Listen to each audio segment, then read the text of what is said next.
Kalau di tahun 2020, cryptocurrency tuh ngalamin kenaikan yang luar biasa banget. Misalnya nih, Bitcoin tuh naik sebesar 450% sepanjang tahun 2020.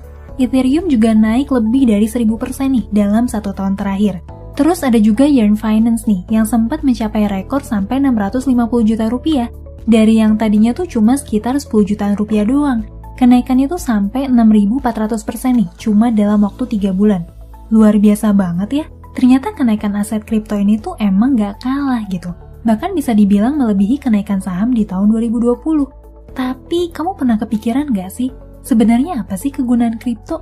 Apa kripto itu cuma komoditas koin dan token digital doang yang dijadiin objek trading? Pergerakan harganya agresif, tapi nggak punya nilai fungsional sama sekali?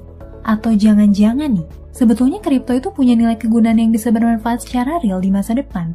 Terus, faktor apa aja sih yang bikin harga kripto bisa melonjak naik? Apa cuma gara-gara spekulasi market doang? Nah, secara garis besar nih, kenaikan harga kripto itu bisa dipicu sama 3 hal. Yang pertama udah jelas ya, karena spekulasi pasar. Kita nggak bisa mungkirin gitu, kalau kenaikan kripto yang agresif salah satunya dipicu sama spekulasi market atau optimisme pasar yang mungkin berlebihan. Tapi optimisme itu tuh muncul dari mana sih sebenarnya? Tentu aja dari potensi nilai fungsional atau kegunaannya. Terus yang kedua itu karena perkembangan teknologi dan adaptasi kripto yang semakin meluas.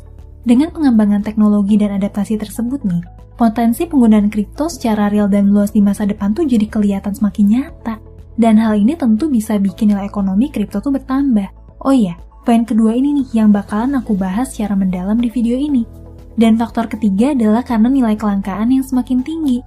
Buat koin itu terbatas, gak bisa ditambah suplainya, tapi bisa berkurang nih, karena musnah akibat keteledoran manusia.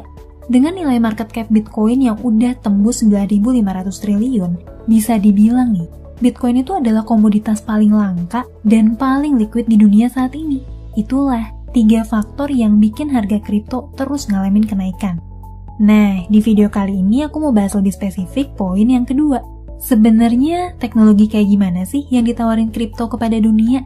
Sederhananya nih, teknologi kripto itu bisa memperdekakan semua bentuk layanan digital di dunia tanpa harus dikuasain atau dikendalin sama sebuah perusahaan, institusi, atau bahkan negara.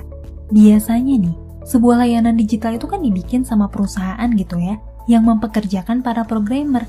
Nah, layanan itu tuh bisa dinikmatin sama penggunanya, karena ya emang dikelola sama perusahaan tersebut. Perusahaan itu tuh ngasih tarif layanan kepada users, dan